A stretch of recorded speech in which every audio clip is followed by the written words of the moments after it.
going to Windsor, where Royal Windsor, where Kinsey is. Hi, Kins. Hi, Kevin. I would like for you to know that I identify as a royal commentator. Yeah. So And a damn good way. Well, that's just as well, because that's the role I wanted you to come on to this show to play. Well, you know, not to play. You are a great royal correspondent. Now, let's... and of course, you're here in Britain. It was great to see you on the show the other day, and we had lunch yesterday, so it was lovely to see you. All too short. Brie, you're going home tomorrow, aren't you? I am, and I already miss you. I already miss you. We had great fun. We had great fun. So great to see you. Next time, make it longer. I may be over there your way in the summer, so we'll... whale watching. You and I, whale watching. Yeah, do you know, I never did that. I'd like to do that. So, yeah, that's a date. That's a date. Yeah. Right. Let's talk about Harry and Meghan. Now, they've been up in Whistler in Canada, launching the excellent Invictus games for military heroes, disabled military veterans. We love the games, and actually we applaud Harry for the work he does for this, you know, let's be fair. Now, he took Meghan up there to help launch this excellent event. And, well, the thing is, as I keep saying, she's basically went to Canada to kiss. She spent most of the time kissing him before he made a speech, kissing him before the event happened, kissing him in the crowd. At one point, he could be heard muttering, "Give me a kiss, son." You know, so they definitely wanted to do this for a kind of spectacle. I suppose they know it gets publicity, and also they've tried for the last few months, 6, 7, 8 months or so, to be seen separately because their image advisors suggested that might be better, that people don't really like them together. But they've changed their mind now. And they've decided they should be together. But Meghan seemed to go rather over the top with this. Kiss, kiss, kiss, cuddle, cuddle, cuddle. And she, basically, critics say, she made the launch of the excellent Invictus games all about her. And we're hearing, Kinsey, through the grapevine, that actually organisers were not very happy about this, that she took away too much of the limelight from what should have been the real cause of the event, which was the military veterans, their heroism and their sporting events, that somehow or other she made it all about her, and they're not happy. That's the truth. And I have to stress to you, I lost count of how many people text messaged to me asking if it was true that Meghan was asked to leave. Yeah, I should say that. I didn't put that in because she left. She did leave. Yeah, but I left Harry there. Got on a plane and flew back to California. So a lot of people saying, well, she could have stayed until Valentine's Day, but no. Yeah, so I have been asked by multiple people if it's true that she was asked to leave. I don't believe that it's true that she was asked to leave because she is so defiant that I think if she was asked to leave, she'd plant her feet even deeper. But I do know that organizers were disappointed by the experience. This is the new Winter Games. This is so exciting. This is a new chapter for the Invictus Games. And it was really supposed to be about, you know, how the Invictus Games continues to evolve and change people's lives for the better. And in reality, we were talking about was Harry and Meghan and their public displays of affection. But I do believe that you and I predicted this weeks ago in anticipation for their way of reacting to the Vanity Fair article. This is their way of trying to dismiss and discredit the stories surrounding difficulties in their marriage and the idea that Meghan could potentially be shopping a divorce book. And I always felt like they were going to be over the top because it was around Valentine's Day too, that they would take advantage of the date. Yeah, and you're exactly right. I mean, that's what observers are interpreting her sort of kiss, kiss, kiss antics as being. A kind of way to create allegedly good publicity, positive publicity, in a bid to sort of draw a veil over this avalanche of bad publicity she's actually been receiving for a long, long time now. You know, Hollywood Reporter last September reporting that she was terribly a terrible bullying boss. Vanity Fair just recently, only last month, coming out with this 8,000-word report saying she was the boss from hell, reduced her employees to tears. One had to go into long-term therapy. I mean, the number of people who have left Archant now, it's 2025 or something like that, and they call themselves the Sussex Survivors Club. Make of that what you will. And don't forget, also, this dates back to when she was in Britain as a frontline royal, where palace staff accused her of being a terrible bully. So she's had this, you know, a long, long period of very bad publicity depicting her as the bullying boss from hell who reduced grown men to tears.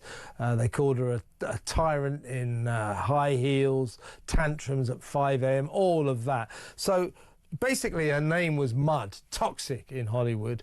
And I think she's gone to Whistler and decided, if I kiss Harry a lot and grin a lot, and, you know, and smile a lot and look beautiful for the cameras, then that will wipe out all of that bad publicity. Well, it's going to take a little bit more than a few smoochy poses, a few smackers on Harry's lips to get rid of all of that bullying stuff, isn't it? Yes, and don't forget, she's trying to tease With Love Meghan. That's coming out March 4th. But Kevin, I think that this was another example. I mean, you know, when it comes to Meghan's relationship with Invictus, Prince Harry was a yes man when he was under the umbrella of the palace. He knew that they knew more than he did. So when they would come to him with ideas, he would go, yes, absolutely, let's do it. Let's execute. Now he's married to a woman that, by all accounts, is very controlling. By all accounts, she wants to be the boss and wants the glory. And so as the Invictus team approaches Prince Harry and says, what about this? Let's try this. There's now this buffer between Harry and his team. And it seems like it could potentially be causing problems for Prince Harry and Invictus. I mean, he has lost Invictus employees recently. I don't know if you remember, but the individual that really set up the Winter Games, gone before the Winter Games. So there does seem to be some issues behind the scenes. That's the thing with her. So once again, she's taken an occasion, in this instance, the Invictus Games, the launch, and made it all about her, which plays into what she did with the Los Angeles fires, the awful fires that ravaged your home city, my former home city, where she went down to the smouldering ruins of houses to be pictured with Harry walking through the ashes. People said, you're, you know, grief grifters, disaster tourists, tragedy vultures. People didn't like that at all. Then there was that embarrassing, ludicrous video she made about the Billie Eilish T-shirt, that some girl, some 15-year-old girl, had lost her T-shirt, her Billie Eilish T-shirt, in the washing machine, in the spin dryer, because it got destroyed by the fire. As if that girl and her mother, they lost their entire house, but what they were really worried about was the washing machine and the T-shirt in it. As you and I discussed before, you can get a Billie Eilish T-shirt about like that, $10, you know, on Amazon. They're very much available. Meghan turned it into this great theatre, this great theatrical production where she got her showbiz friends. I don't know Billie Eilish, which is a rare admission on her part, but she got her showbiz pals to get hold of Billie Eilish, who sent all of these signed items. You know, you don't need that to get a replacement Billie Eilish T-shirt. So yet again, she made the LA Inferno all about her. This is a picture, a pattern that it's emerging. Anything that happens, she puts herself centre stage and tries to make herself the story. Just as it seems to be emerging, she's one hell of a bully. to her staff, it is also emerging that she is egocentric to the point of a kind of mania, and just cannot let anything happen without making herself centre stage. Not an attractive trait, Kinsey. It's not an attractive trait, but I think that Prince Harry was and potentially is such a lost individual, such a lost man, that because she is so assertive, he sees it as almost he's being rescued. I think the ultimate dream for a woman is that the prince comes and rescues you from the tower, but it seems like the roles are reversed here, and Prince Harry likes that somebody else is assertive and someone else is aggressive, and he wants to continue to be the nice guy, and he allows her to run the show. And I don't think that he realizes how much this has jeopardized his legacy, and it continues to jeopardize his brand. Once the most popular member of the royal family, I believe at one point more popular than the late Queen Elizabeth II, and now, he's considered a toxic person. People don't want to engage because they don't want his stink to run up on them. So yeah, I do think that he is he needs to be more assertive, and he needs to realize that Invictus is, if he continues to allow these kind of antics, it jeopardizes this incredible legacy that he could potentially have through the Invictus games. Yeah, indeed. The situation is clear. It's still, as he once famously said in Britain to palace staff, who said, "Look, she's being unreasonable.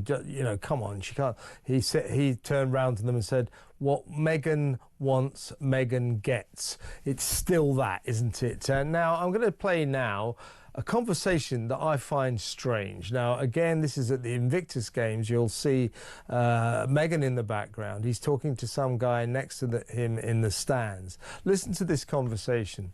Or you engage in the conversation, you try to explain things, but then it does. I mean, Archie was talking about, as I said earlier, Archie was asking about landmines. So I was talking about how some of these guys were blown up.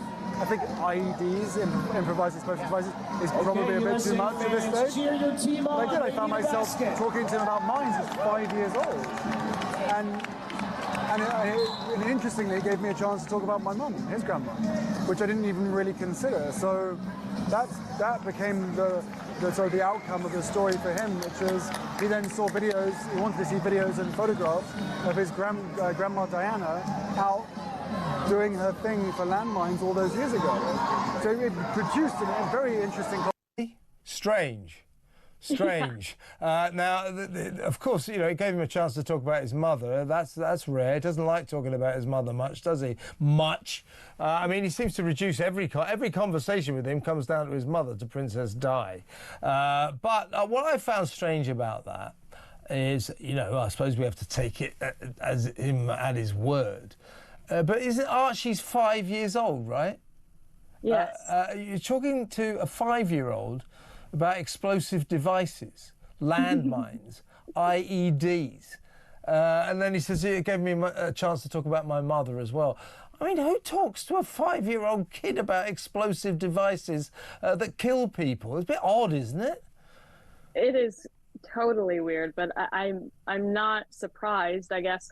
First of all, this is the same couple that within the Netflix series. Remember when Meghan approaches a blown up picture, a professional image of Princess Diana, not like a sweet private image of Princess Diana, but a blown up professional image of Princess Diana with a kid on her hip. Yeah. And she's like, "This is your grandmother." I mean, it's very bizarre the way that they try to utilize her legacy to elevate themselves at every corner. Yeah. I mean, I appreciate the fact that Prince Harry's taken a break from trying to convince us that that Meghan is the second coming of Diana. I will say that, but they always, saying that I believe it was Archie. They said that Archie wanted a waffle maker for Christmas.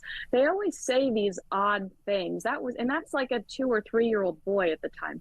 They always say these odd things, and you just sit back and go, But did he? Did he say he wanted a waffle maker? You know? Yeah. Did he really ask you about landmines? Yeah. It's a 5-year-old kid. Hey, Daddy, tell me all about landmines. Do they blow people to smithereens? Yes, son, they do. I mean, you know, really? Really? Yeah. Well, Richard Palmer wrote an interesting piece for the newspaper not too long ago where he talked about the strategy that the Wales family uses, privacy versus, you know, keeping people engaged in their and invested in their family, how they will mention little tidbits like the Catherine with Paloma Faith at the choir concert where she said that Prince Louis kept a secret. And then that was everywhere. Prince Louis kept a secret that Charlotte was going to be excited about the ballet dancers. It's Harry and Meghan trying to recreate it, but because they stretched the truth so much, and because they've stretched the truth so much in the past, and also because these children are basically invisible, we have a hard time digesting it, unlike with the whales, where it seems sweet and organic. There's just nothing sincere about Harry and Meghan. Yeah, as I say, we'll have to take his word in that conversation. You know that he says Archie asked him about landmines. I mean, that's what he says. I like yourself, Kinsey. I just find it hard to believe, and also, if it is true, I just picturing a conversation between a father and his 5-year-old son about explosive devices that kill people.